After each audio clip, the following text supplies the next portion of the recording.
Well, the Walker fire between Lee Vining and June Lake continued to burn today, but a press release from the United States Forest Service notes that firefighting crews are making good progress on the blaze. Now, the Walker firefight is now under the direction of the Sierra Front Type 3 Incident Management Team, led by Incident Commander Nate Rasner, who took over management of the Walker fire. And that fire was first reported on August 14th at approximately 9:31 p.m. and is burning approximately 2 miles southwest of Lee Vining. At last report, fire estimated at 3,700 acres with a 75-acre spot fire in Horseshoe Meadows. This human-caused fire is under investigation, according to the Forest Service. Now, the blaze did cause the closure of State Route 120 West, known as Tioga Pass Road, and that was from U.S. Highway 395 to the entrance to Yosemite National Park. But Tioga Pass Road did reopen today at 1 o'clock this afternoon. Press release notes there will be no stopping along the eastern 6 miles of the road. This will be strictly enforced. The fire remains active to the south of the road, and this is essential for firefighter and public safety. Now, the campgrounds in Lower Lee Vining Canyon remain closed, including Lower Lee Vining, Moraine, Boulder, Aspen Grove, and Big Bend campgrounds. Now, the Upper Lee Vining campgrounds are reopening. These include Tioga Lake, Ellery Lake, Junction, Sawmill, and Saddlebag campgrounds. Tioga Pass Resort and the Saddlebag Lake resorts are open now, and the evacuation advisory is lifted. Commander Rasner thanked the people from Caltrans, the California Highway Patrol, and Mono County Sheriff personnel for providing additional staff to safely reopen Tioga Pass Road. Now, Sunday night, crews made significant progress with dozers and hand crews securing direct lines at the heel of the fire. Today, firefighters throughout the region will continue to suppress the Walker fire, constructing containment lines on the west, south, and eastern flanks, supported by air operations. Now, the northern flank is showing active fire behavior, and crews will continue to strengthen fire lines focusing on the northern flank. Now, the fire is burning in a mixed conifer, mahogany, and brush. Also, critical sage grouse habitat is also threatened.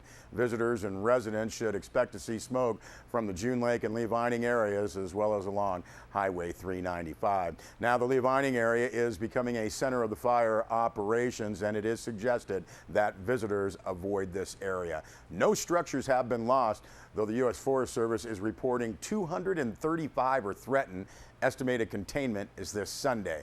Now, approximately 400 firefighters are on scene, as well as 5 helicopters, 2 air tankers, 18 engines, 2 dozers, 1 tender. Resources from the Mono County local fire departments, CAL FIRE, neighboring forests, BLM Bishop Field Office, and Mono County Sheriff's Office are assigned. Now, for more information on the Walker fire, you can see the Inyo National Forest or Mono County Sheriff Facebook pages, as well as the website insaweb.nwcg.gov.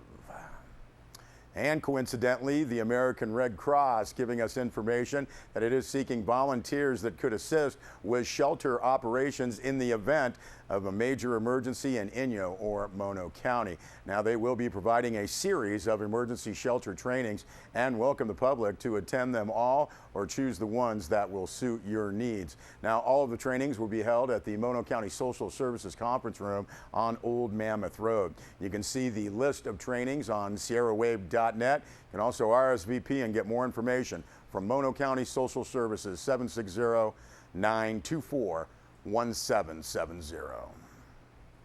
Well, Deb Murphy filed this report for Sierra Wave Media. The Judicial Council of California approved the selection of a parcel at the corner of Y Road and U.S. Highway 6, identified as the Joseph site. This is for the new Inyo County Courthouse, and that happened at its Friday meeting in Sacramento. Now, the site faces one more hurdle: negotiations with the site's owner, which will also need approval by the State Public Works Board. This according to Teresa Rano, Supervising Communications Specialist for the council. The facility will be built on 1 acre of the 5.47 acre parcel just south of the Ford dealership, Bishop. Now, the 21,000 square foot structure will include a courtroom, hearing room, improved security features, and space for a self-help center, as well as jury assembly and deliberation rooms, clerk's area, a children's waiting room, as well as family court mediation and attorney interview/witness waiting rooms. The total authorized project cost, $24,204,000. Now, county court facilities in Bishop City Hall, as well as the historic Independence Courthouse, will, quote, be vacated, end quote, according to the California Court's website. Court functions in Independence will eventually be moved to a proposed new modular courthouse adjacent to the Inyo County Jail south of Independence. Now, since the passage of the Trial Court Facilities Act of 2002, responsibility for county courthouses moved from the counties to the state of California, specifically the Judicial Council. Now, the list of issues connected with both current court facilities is long, and renovation of the facilities not owned by the state is not doable. So Independence gets a modular sometime after 2022, the tentative date for the completion of the new facility. As the center of the population for Inyo County, Bishop was selected as the location of the new courthouse nearly 4 years ago, with the focus on city-owned land behind Bishop City Hall, as well as Los Angeles Department of Water and Power land at the corner of Spruce and MacGyver Streets. Now, according to the Judicial Council staff analysis, both sites, quote, were pursued but experienced difficulties in acquiring, end quote. LADWP withdrew the MacGyver site, and the City of Bishop site experienced, quote, barriers that would delay project timelines by up to 2 years, end quote. Now, cost breakdowns for the new courthouse include $696,000 for acquisition, $1,234,000 for preliminary drawings, and $1,636,000 for working drawings, as well as $19,885,000 for construction. A Phase 1 environmental site assessment turned up underground storage tanks on adjoining and nearby properties, noting impacts on shallow groundwater. Now, the council will do a Phase 2 assessment to determine, quote, whether or not these recognized environmental conditions are an issue, end quote. And that is according to the staff analysis. And again, we thank Deb Murphy for that story, and we'll be back with more news.